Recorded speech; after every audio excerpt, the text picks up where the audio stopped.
It's midday on the 3rd of February, and good afternoon to our Daily Maverick audience and our guest, Richard Sutton.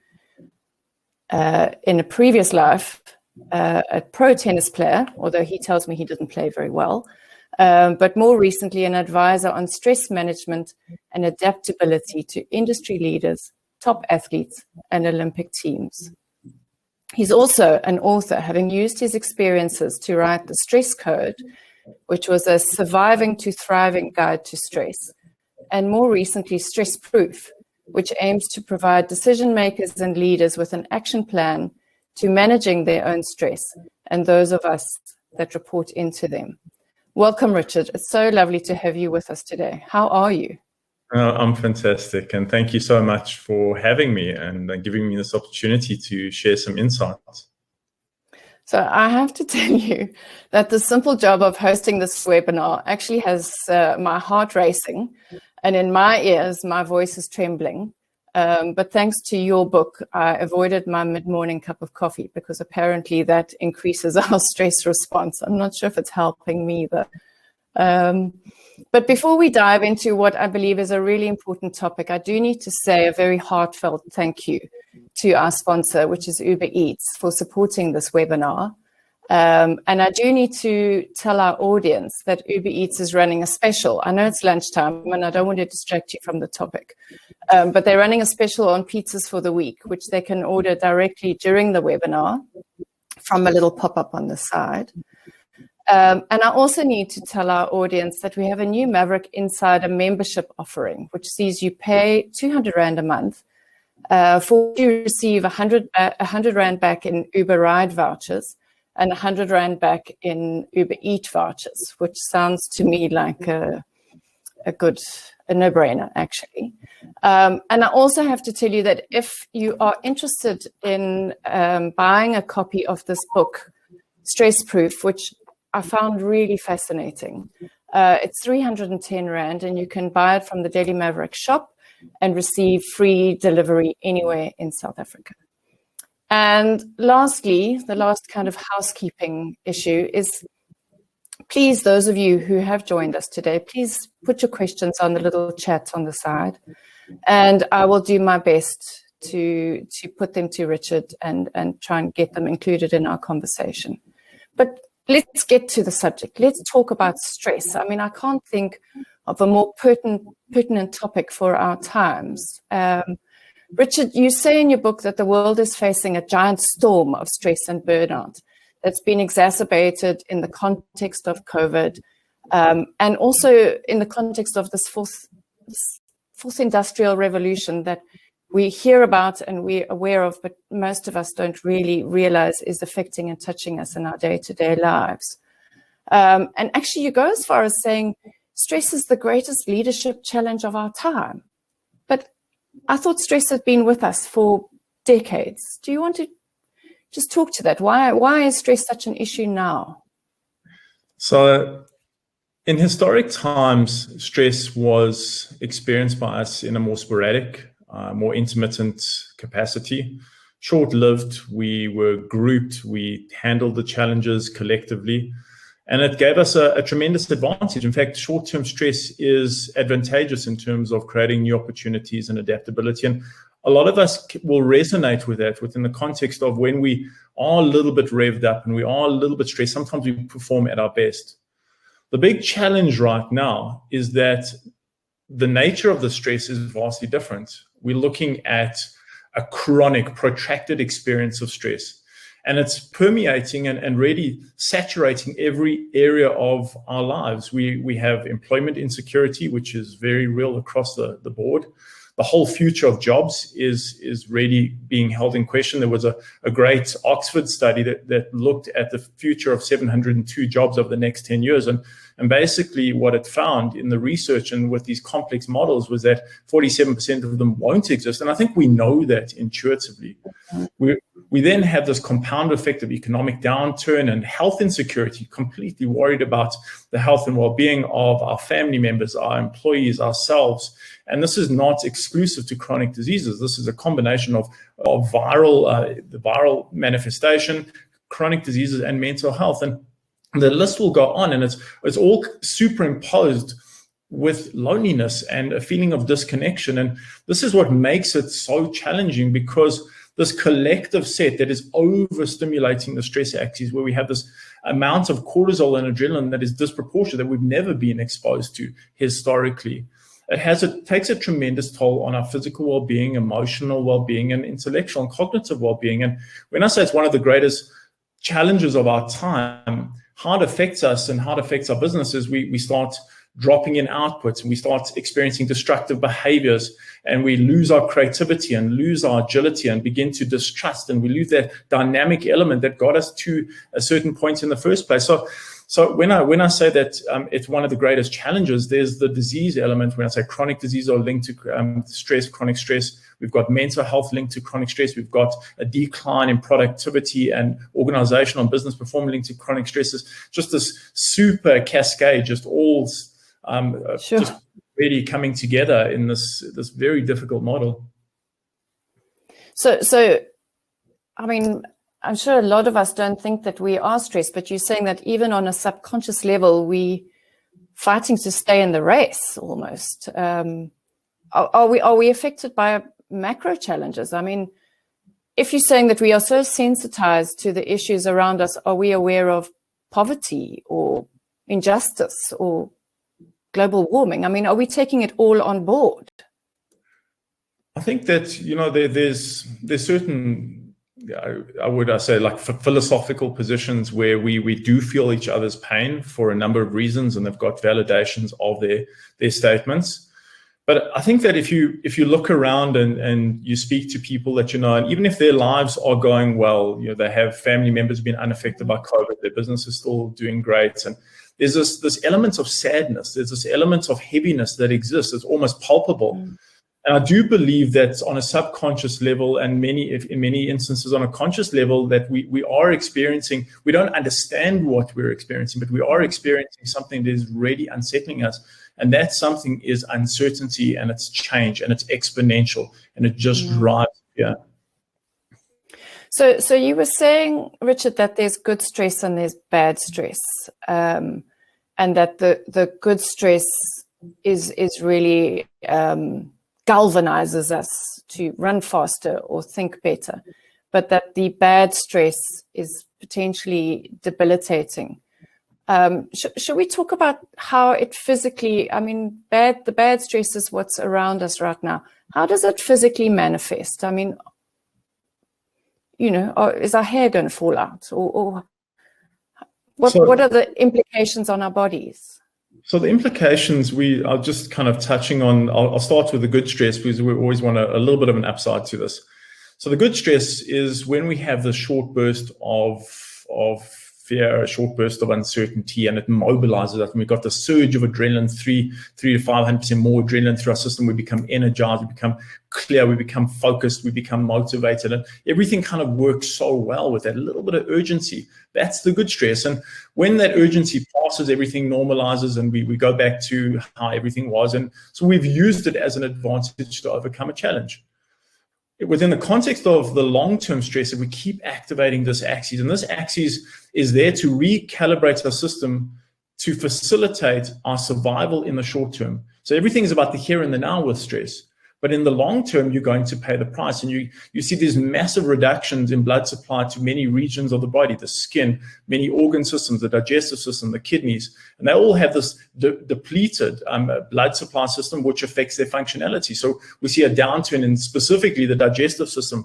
We have reduced enzyme production, reduced motility, and the prevalence of digestive disorders like Crohn's disease and all the other inflammatory disorders and IBS is extremely high and extremely prevalent in chronic stress conditions and rising.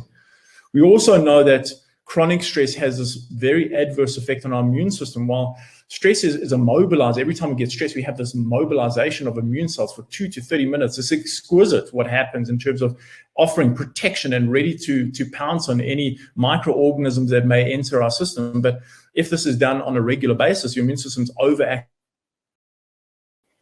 immune system suppressor. When we've been stressed for long periods of time, we produce less immune cells.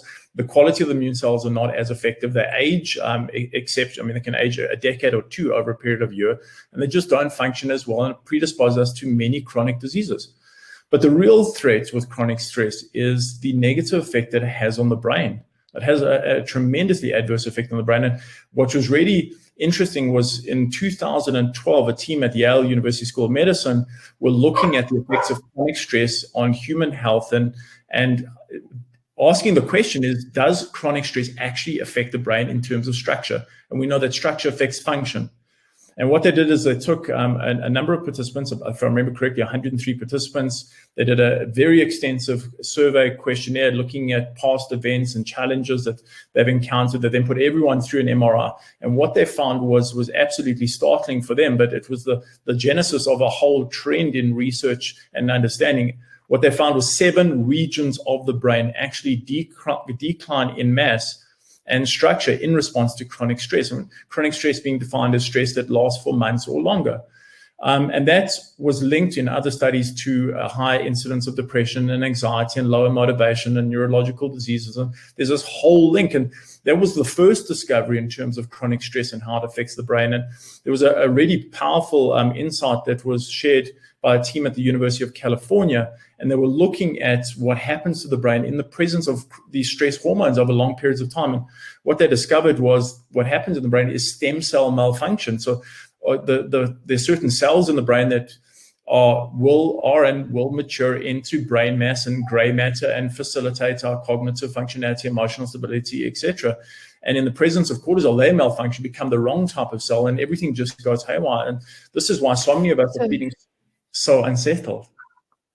So hang on, I have to just try and comprehend this because there's lots of information coming at me. So on the one hand, there's this massive impact on the body, on our immune system, on our physical body. But now you're talking about a physical impact on the brain as well, which then that leads to emotional disorders. Is that what you're saying? So on the one hand, we can have physical disorders, and on the other, we're having emotional disorders as well. I mean, we really are being hit from all sides here, it seems.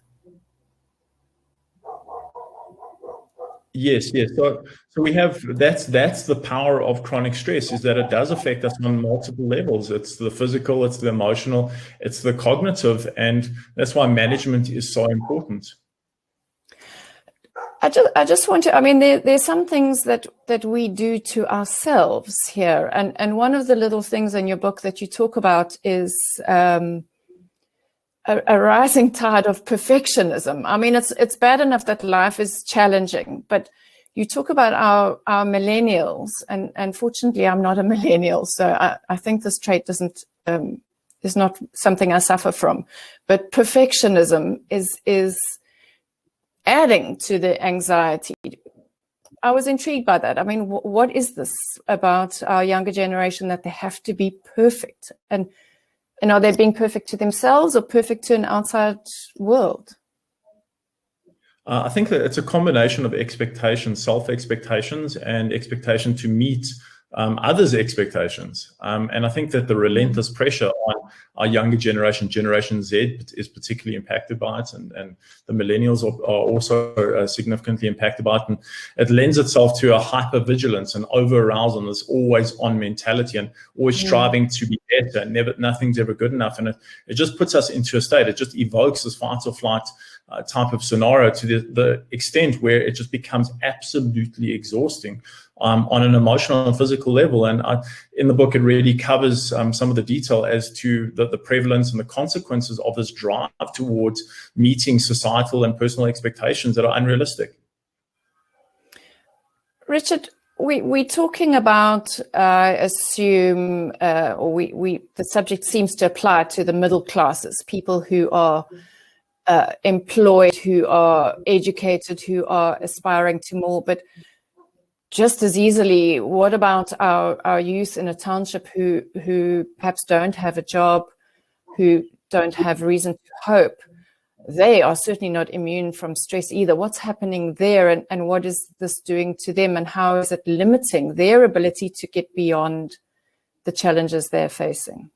So I think that's actually the biggest and most concerning elements about our times. And there was a report by the International Labour Organization last year that said that 1.6 billion workers in the informal economy, representing nearly half of the global labor force, are in immediate danger of losing their livelihoods due to the pandemic. And if there's going to be a group or population that is really going to feel the effects and the aftermath of COVID-19, it's certainly in that sector. So I think that we're talking industrialized countries, middle class, but I think that we're not excluding the fact that those who are hit hardest are actually not the middle class. And there was actually a really interesting report just looking at the division of wealth globally, and the report was basically showed or outlined the fact that the lowest 10% of the world's workforce is earning around 373 Rand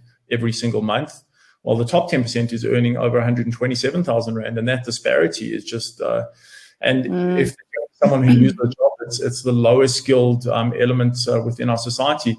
It brings me into another interesting stat, and that is in the area of unemployment within South Africa in 2019, skilled versus unskilled. Those individuals in extremely high skilled ranges, I think unemployment was less than 2%, whereas those in the lowest skill echelons were experiencing almost 99% unemployment. So really kind of the sector that's getting hit hardest right now is definitely the more disadvantaged sectors. Yeah, absolutely. And coming back to stress's impact on our brain, I mean, we live in a world where we are facing all of these challenges. We have to think creatively, don't we? We have to think out of the box. We always have to find, even our workplaces are demanding creativity and creative thinking of us. But stress suppresses that ability, doesn't it? I mean, it suppresses our ability to think creatively and productively. So it's a really interesting question or statement or combination. And the reason why I say that is that one of the big factors with chronic stress is the fact that it causes an inhibition of the production of a key brain protein. Now, that protein has got a name called brain-derived neurotrophic factor, BDNF for short, and its primary role is to create new brain cells, promote their retention, their maturation, and connectivity. But within the context of how we live and how we operate, its primary function is not just the structure of the brain and protecting it, but creativity, innovation, adaptability. Everything that we aspire to from a resilience standpoint is linked and tied into this one molecule. And when we become stressed on a chronic level, we produce 40% less. And some of us with genetic variants might produce 65% less. So it's a difficult thing, because in this time where businesses are rewarded for innovation and creativity, and the people that make up the business, the heart of the business, those individuals who are committing their skills and their talent and their time to make something of this organization, are grappling with lower production of the very molecule that has this potential to create new realities. It's a bit of a conundrum. But at the same time, it's only a conundrum because there is a solution in terms of creating an adjustment of this molecule. It's very adaptable and very malleable in terms of the choices we make, in terms of lifestyle. So if we choose to exercise regularly, we spike this protein by 30%. And this is why so many leaders and so many successful people swear by exercise as that turning point in their life. If we choose certain foods, the Mediterranean diet is a good example. It promotes a spike in this protein. If we miss breakfast from time to time, it spikes this protein. And so there's lots of ways in which we can manipulate this protein in such a way that we recapture our creativity and our innovation despite the circumstances that we're confronted with. Before we get on to some of the solutions that you describe, I just want to go back a step and to the audience that's with us.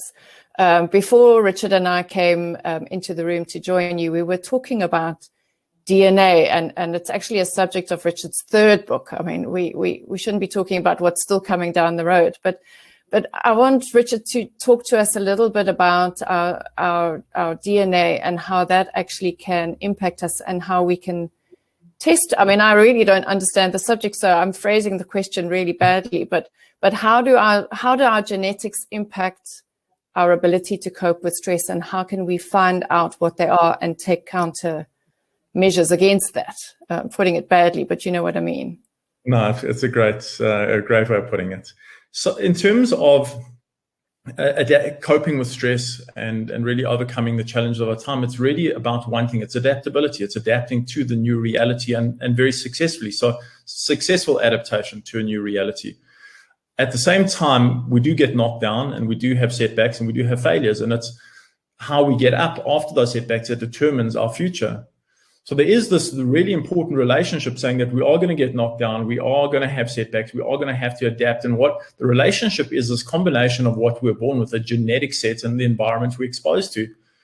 Now, in more kind of simplistic terms, there's 7 molecules or 7 systems that fundamentally govern our ability to do that, adapt successfully, cope under pressure, find ways and solutions where there's seemingly no answers. So the 7 molecules, dopamine, most of us have heard of it. Serotonin is one of them. This brain-derived neurotrophic factors, another one. There's a whole bunch of them that really have this very important role in terms of steering us during good times and bad times. Now, from a genetic standpoint, we are born with a certain set. Some of our genes support these molecules exceptionally well, and some of our genes don't support them. We have polymorphisms that where we don't produce as much, or we produce too much, or there's some sort of abnormality in terms of transport or uptake, and something to do along those lines.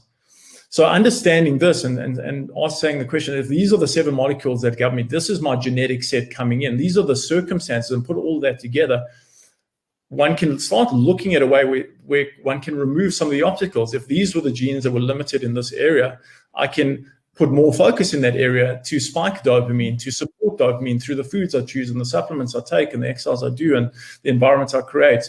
If there was excessive serotonin, it's great for intellect and great for cognition, but emotional volatility might be one of the challenges.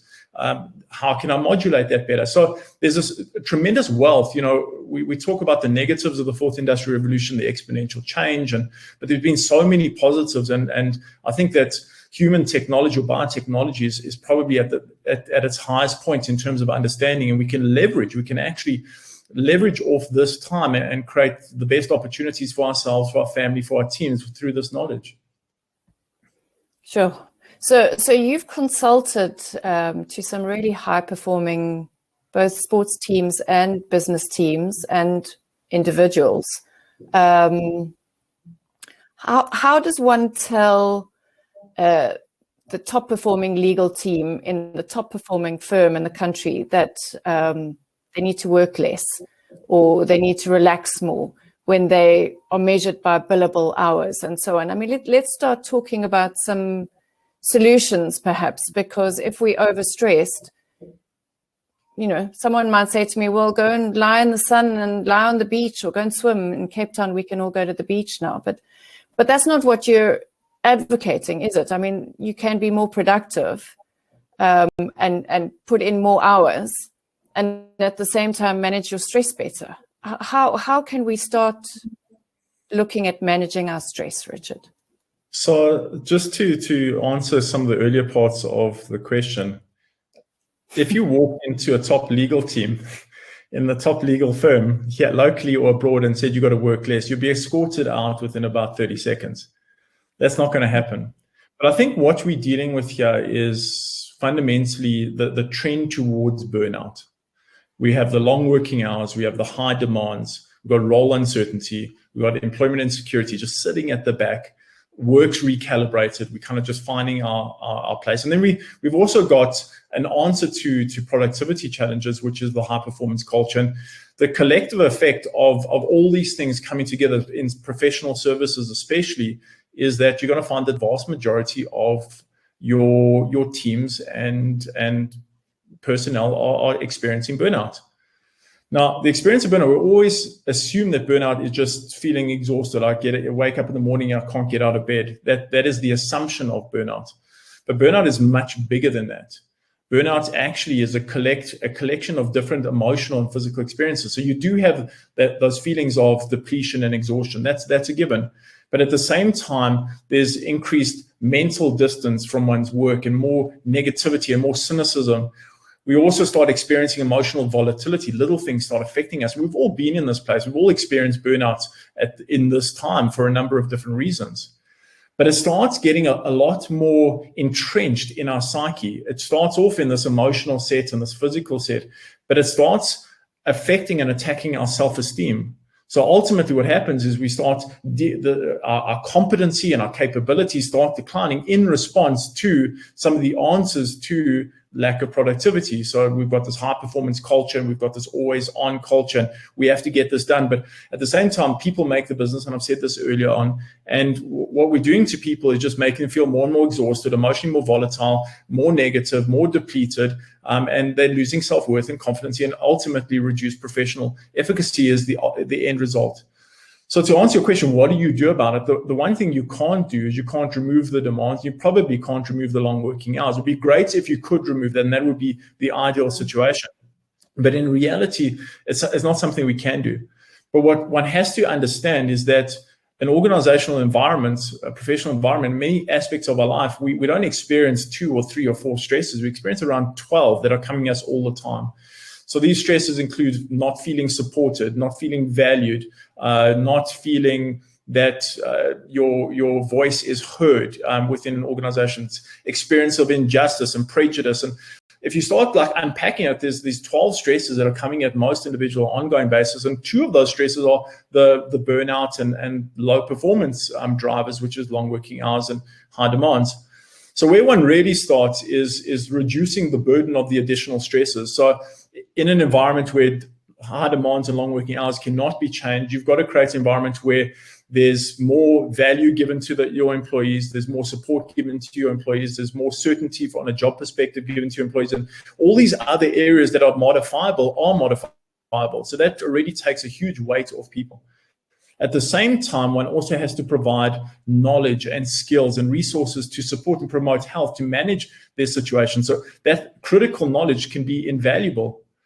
But if one really kind of accelerates this and takes it a little bit further, there's this element of trust. And if you can create an environment of trust, that also removes a lot of the weight of the burnout and of the stress, because trust automatically or spontaneously increases support, and it reduces conflict, and it eliminates perceptions of injustice, and it increases feelings of appreciation. So if on the one end we tackling those fundamental issues, on the other end the people on the ground are experiencing that as a material change, it's incredible what can be achieved. And there was a report looking at physicians around the world and the extent of burnout in physicians. And it's a great example of any human capital organization or human resources, or where people are your business. And what they found was more than 2/3 of physicians at any given point are experiencing extreme burnout, the long working hours, the high demands. So we can safely say that many people in our companies, many people around us are experiencing burnouts, affecting them emotionally, physically, and we can do so much to alleviate and remove some of this burden and address this. So if I'm understanding you correctly, and we've got such an engaged audience, I really want to come to some of their questions, but you talk about 12 things coming at us, 12 stresses coming at us, and long working hours are just one of them. So are you saying that while we can't remove all the stresses in our lives, by taking some of them out, perhaps not being appreciated at work, so expressing appreciation for your employees, removes some of the stresses and leaves them able to cope better with those that are remaining? Is that what you're saying? Exactly. And if you just indulge me for a second to dive a little bit deeper on this, there's been about 70 years of research into stress and trying to understand this whole model and how it affects our health and what causes stress. And there were 2 real landmark studies that were known collectively as the Whitehall studies, which involved around 28,000 people over 40 years. And it really was the breakthrough point. And why I say it's a breakthrough point, because it was able to identify what is it that causes stress in our lives. Like the primary drivers, there's 12 different stresses, but what is it? Is it demands? It's actually not demands. Demands is not the primary trigger in stress. And when they started unpacking this with so many people, what they found was that it's a lack of control first and foremost, and that's what makes this time so difficult. And if you reflect back and you say, like, when have I been most stressed? It's when you feel that you've just lost your grip on everything, whether it's a personal life or professional life or combination of the two. So that lack of control is a big driving force, and it was heavily weighted. So as an organization, if you can create a sense of control. Give people a voice. Don't micromanage them. It's an incredible shift that will take place that will remove a lot of the burden without having to go to the wellness program options, which can be very costly and very difficult to implement. At the same time, what they found was a lack of support to be a major driving force in the experience of stress. And we understand that now because we've been so disconnected. And we might have a Zoom and we might have a WhatsApp call. And we might have all these mediums that we can communicate through. But at the end of the day, there's nothing beats that interpersonal communication, because so much of human communication doesn't rely on the verbal and the visual. It relies on something that we can't touch, feel, or taste. So there's that support element. But what I'd like to point out is there's another element to that support that's missing at the moment. And this is really where the big shortcoming and the shortfall is. How we see support traditionally is in emotional support. I'm down, you comfort me, and everything is back to normal. Or I'm having a couple of low days, and you rally around me and try and lift my spirits, and that's support. And that's one element of support. But what's really missing at the moment is instrumental support. Support in terms of assistance with projects, guidance, mentorship, things that we used to take for granted because our colleagues were sitting next to us. Now they're remote from us, and we don't have that element, that instrumental support to the same extent. And support was the second big driver. So just picking up on that point, because I see Herman has asked the question, and I think you might be answering this. Does a collective approach to problem solving help? Then should we be try and work collaboratively from our homes? There's no question that anything in the collective, as long as it's not too big as a collective, would help immeasurably. And if you go back to our ancestral past and you look at us as a species and you compare us to kind of other species on the planet, and what has made us so successful? There were two fundamental drivers. One, we protected our groups vehemently. There's this huge sense of protection. No one goes down, because if one person goes down, we all go down. That was the understanding. And at the same time, the other thing that really drove our success and to us to get to this point in history, human history, is the fact that we shared everything. So we had this, we come together, we protect our weak, and we share everything that we have. And that's some of the challenges of our time, in that the strengths that we had historically are missing now, where we can't protect each other. We remove from each other, and we're seeing inequality and disparities growing and growing and growing. So the sharing concept, not being kind of suggesting socialism or anything like that, but what I'm saying is that giving of our time and giving of our expertise and giving charity and these type of elements really can solidify communities and society. So I think you're touching exactly on the issue that Monique is dealing with. Because she can't outsource any of her problems. She's at home, she's studying, she's working full time, and she's homeschooling 2 kids. And I'm sure there are a lot of people who can relate to the challenges of homeschooling kids. The collective can't really assist in her case, I'm imagining. How can she cope better? What would you suggest? So she said she's on the point of burnout. No, there's no on the point of burnout. I think that she'd probably partner with 2 kids homeschooling. That's burnout straight, without having to do anything else. So I think that it's a tough one. And we often assume that our success is self-driven, and most of our achievements came about through our efforts. And there's certainly a contribution, but if one really starts diving deeper, you'll realize that all our success in anything we've undertaken comes from the support of others. And you can't do this alone.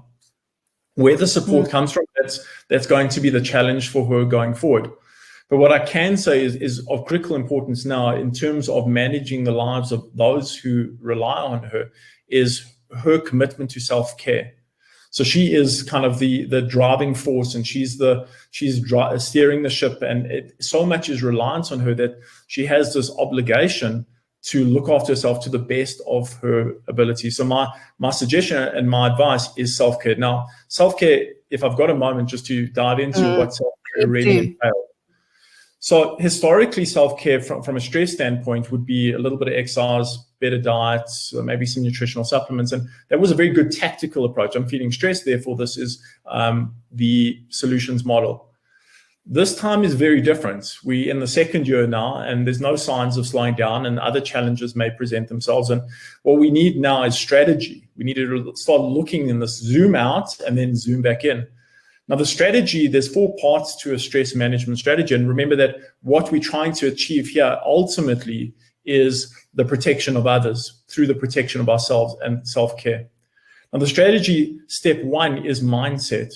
When I started writing my book, The Stress Code, it was really a journey into self and self-management. And my assumption was it was going to be a book about the perfect forms of exercise and nutritional supplements and environments to manage stress. And there's a big part of the book of chapter 8 really focused on that, but it's chapter 8. You've got 7 chapters that come before that suggest that that is kind of the last point. And in this 4-step model that I'm going to describe now, the first point is mind. How you see things is how it ultimately affects you. So if you can reframe it, you can look at your circumstances and try and extrapolate the positive, as hard as it's going to be. There's certain biochemical and neurochemical changes that take place in the body to the extent that you start producing more dopamine. More dopamine means greater adaptability, greater clarity, greater focus, greater energy.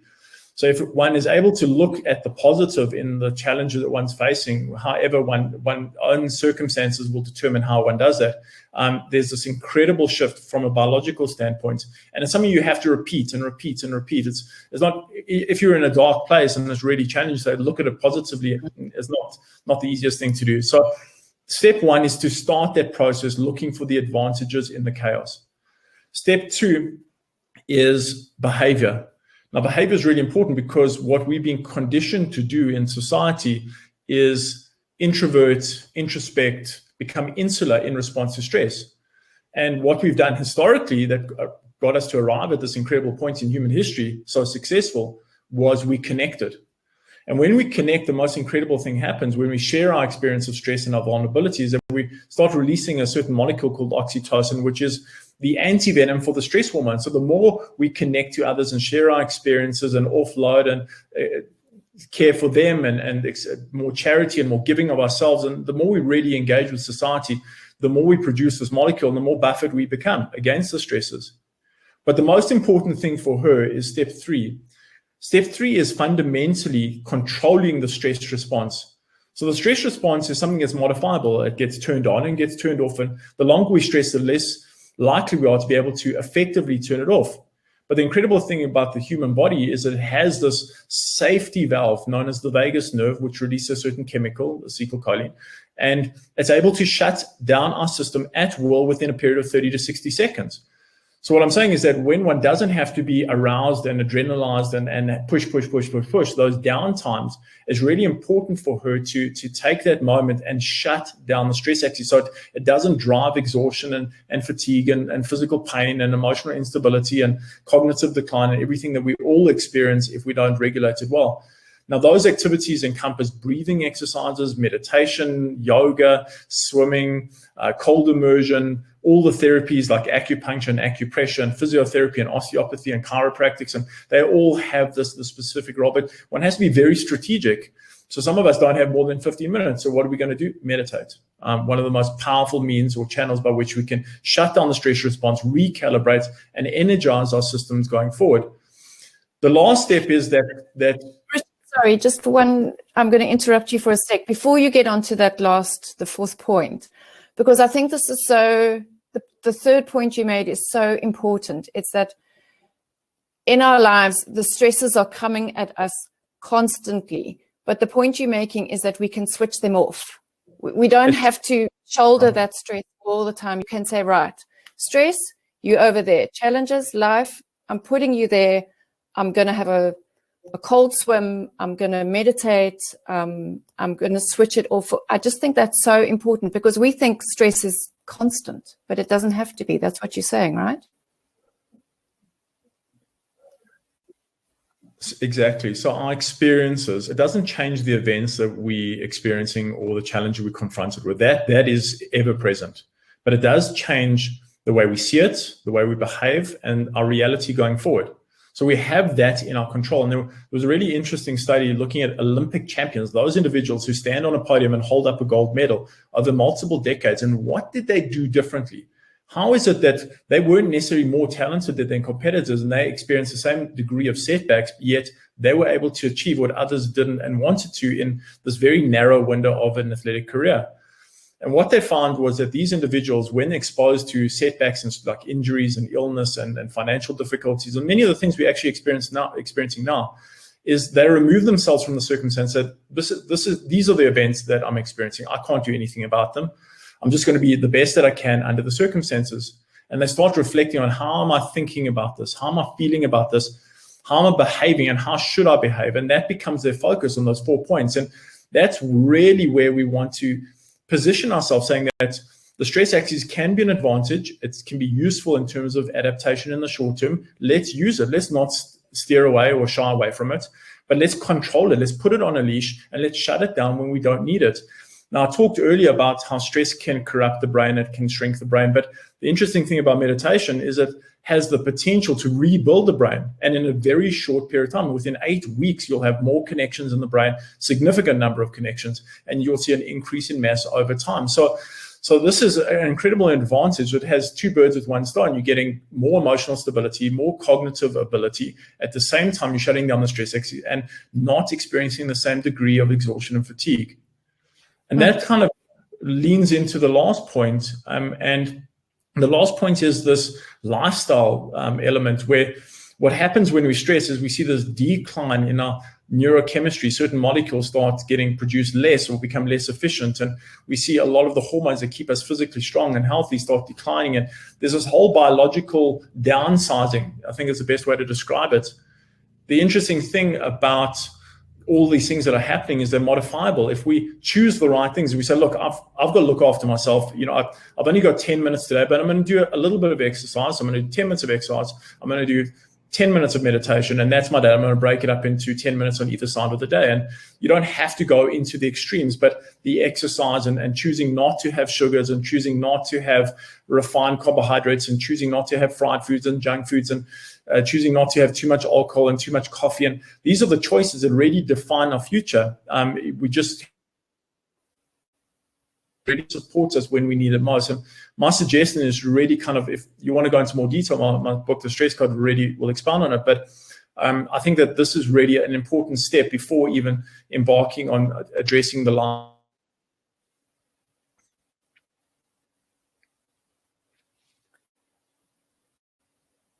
So I'm not sure if Richard's still talking or not, because you're frozen on my screen. I'm finished. Finished. Okay. So coming back to questions that I'm getting in our audience, and both Leslie and Herman have touched on the different sides of the same coin. Is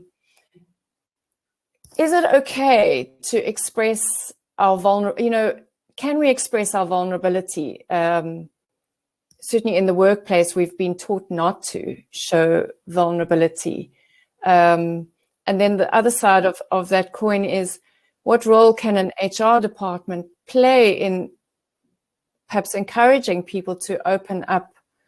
You don't have to open up to your employer, but open up and acknowledge that maybe you've got some issues. And certainly I'll tell you that at Daily Maverick, very quickly, the organization back in the lockdown employed the services of a, I don't want to call him a psychologist because he's so much more than that. And even this week, we had an online group session with everybody and the psychologist. So our organization is very aware that people are working alone, that people are burning out, and they're providing resources that we can tap into privately.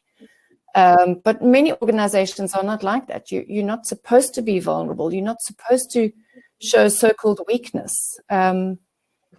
Is that something that's changing, Richard? I think it's changing, and very rapidly. And I think Brené Brown is one of the pioneers in kind of expressing that great leaders have this elements of vulnerability. And what vulnerability represents is authenticity. Pretending that everything is fine is not. How many times have you called someone or sent them a WhatsApp and you ask them, how are things, how are you doing? And the response is, oh, perfect, everything is fantastic. But you'll speak to your partner, your husband or your wife, and they kind of will be speaking to their partners, and who will be telling you that everything is not perfect. And I think there's this facade and this expectation that we have of ourselves and society has of us, but it's starting to drop and it's starting to disappear. And what this lack of vulnerability and lack of authenticity does is it breaks down trust. And breaking down of trust will then decrease support and increase further conflicts and creates the perception of injustice and feeling of lack of appreciation. So I think that one has to kind of just acknowledge that these times are vastly different. We have got this opportunity to start becoming more authentic, more the person that we are. And the greatest leaders are those with the greatest faults. I mean, if you've looked, I think Michael Phelps is a great example of it. And here you've got one of, the list of medals. He can't even put all his gold medals on him. It's just such an incredible feat. And he starts talking, kind of after he retired, he starts talking about his challenges with mental health and describing some of the events that he's gone through and really showing that it's okay to be the top of your game, but have vulnerabilities and have challenges within your life that people didn't know before. And I think that he's making it okay along with so many other people. So I think that the times are changing and led by the greats, like Brené Brown and Michael Phelps and others.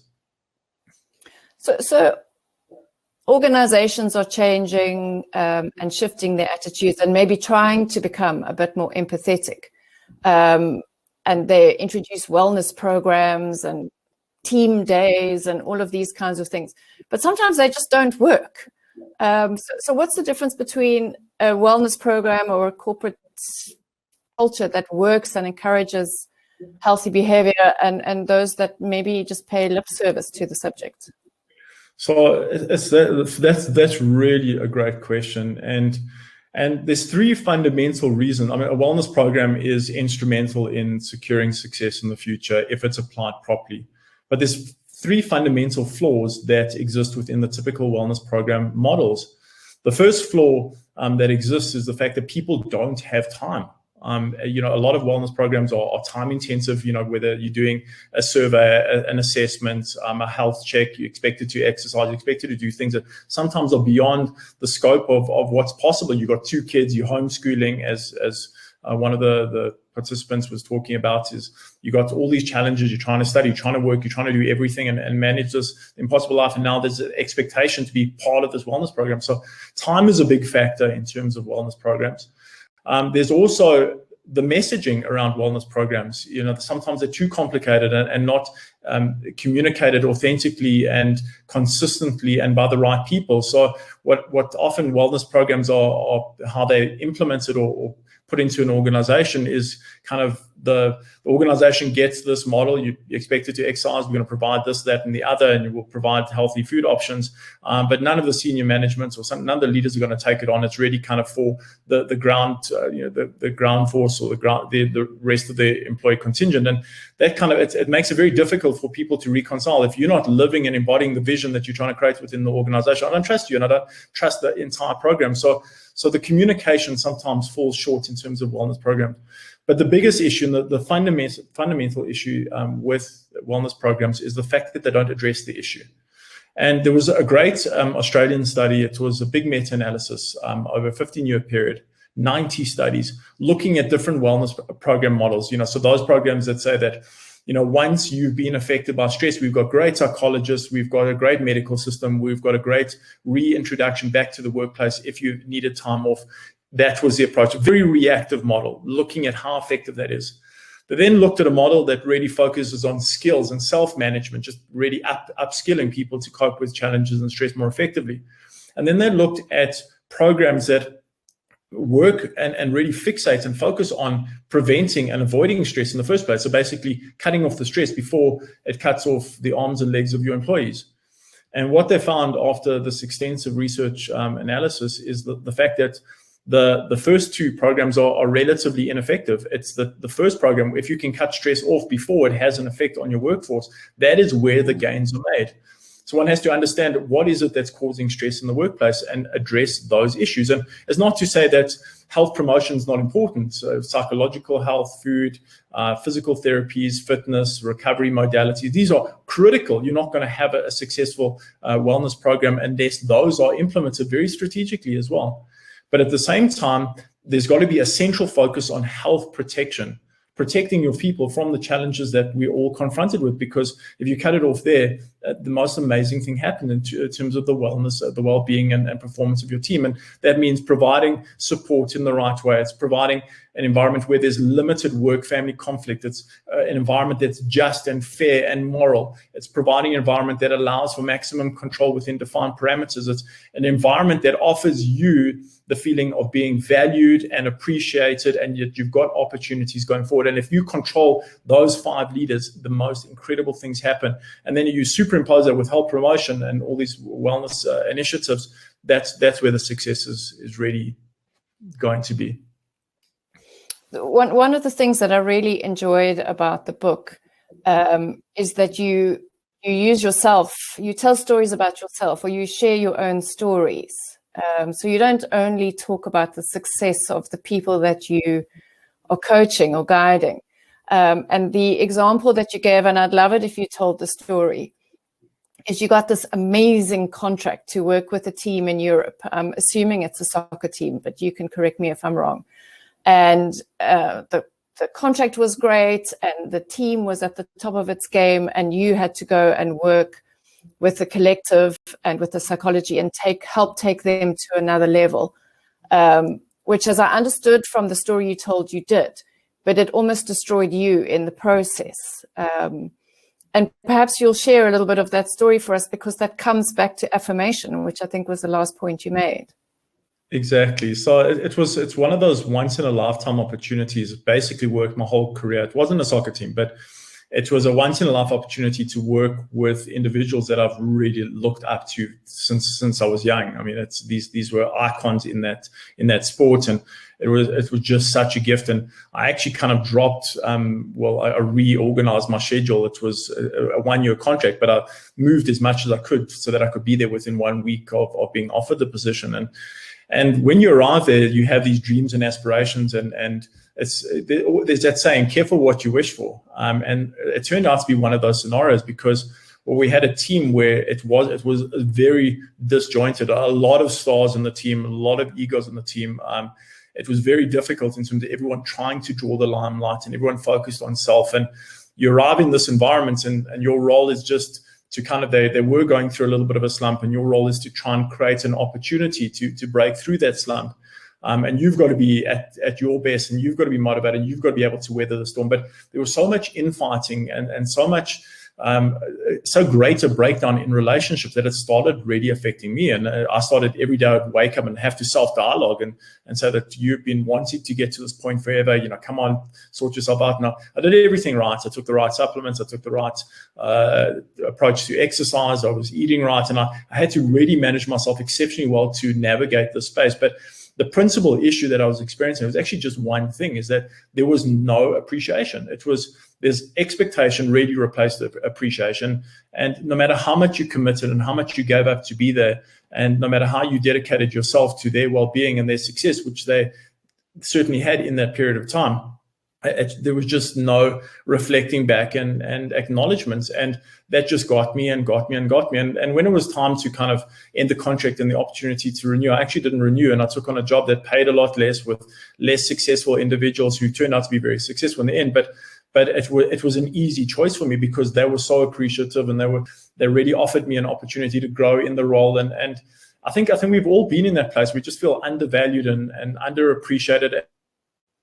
It gets to the heart of our psyche and our self-worth to that extent as that experience.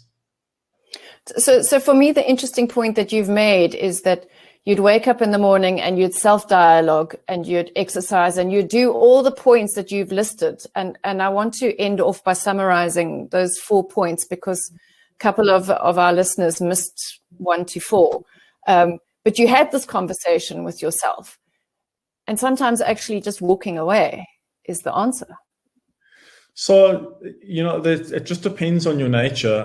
My nature is not to give up, is to try and find a solution. And you're quite right. I think sometimes the environment is toxic, and the right decision at the time is just to step back and say that it's not right for you and your growth prospects. And it was coming from the top. At the end of the day, it was just kind of bad management, bad leadership. The coach really didn't have a grip on the team itself, and the team became kind of all too powerful in an individual capacity and lost that cohesion and collectiveness and lost their compass, so to speak. And it cost the team. The team actually disbanded.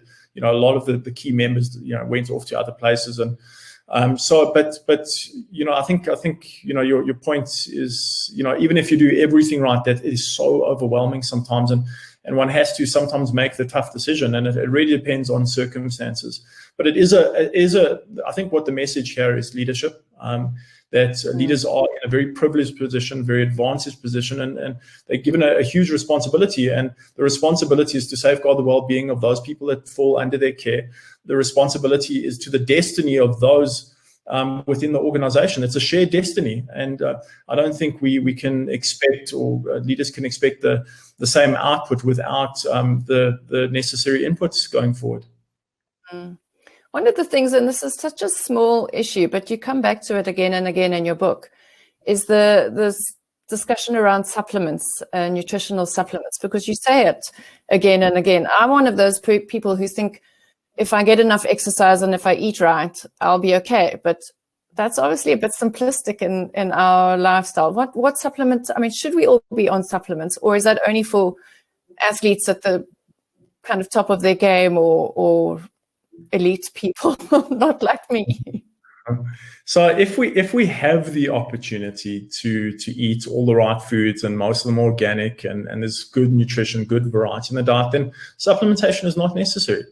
But in this day and age where kind of a lot of our food doesn't have adequate nutrition, and we challenged environmentally, more pollution in the water, in the air, I think that it does lend itself to supporting our nutrition through nutritional supplements. A good multivitamin is a great place to start. There was a really good meta-analysis looking at vitamin Bs and a multivitamin over an extended period and the relationship to stress. And what the researchers found was that those individuals who take a good multivitamin on a regular basis have a 33% lower stress experience. So it has a fairly immediate effect. Why I'm going to mention omega-3 fatty acids, which is a fish oil that we really don't get enough of anymore, is the fact that omega-3 fatty acids has the potential to protect our brain. And as I mentioned in the beginning of our discussion earlier today, is the fact that stress, or what I mentioned there is the fact that stress has this very destructive effect on the structure of our brain, and omega-3 fatty acids can offset that. But it's not just about multivitamins, omega-3 fatty acids, and some other key nutrients. There's a whole class of herbs known as adaptogens. It's in my book, The Stress Code. And these are almost like stress vaccines. If you're having a really tough day, you can supplement with adaptogens, Bacopa moneri, rhodiola rosea, ashwagandha, and curcumin's another one. And it can just really take some of the biological stress out the system for that day. So they can be used very strategically. Sure. Well, I'm going to have to go and look that up, because you've opened up a whole world of something that I really, really don't know much about. But I do want to come back to those 4 points. I just want to say to everybody, Dion and Zephanie and Marlene and Christine and Paul and Jane and Niven, thank you so much for your chat on the side, for your interest, for your commentary. It is so appreciated. And Richard, my goodness, I've got to go and read all of these books, because there's so much information and so much out there that we don't know. But please, we've got a minute left. Can you just summarize those 4 points that are so important to our health and wellness, and how we can take better care of ourselves? And thank you, Richard. Okay, so first is mindset. If the more positive your mindset, the greater potential for a successful reality. So many Harvard studies showing that.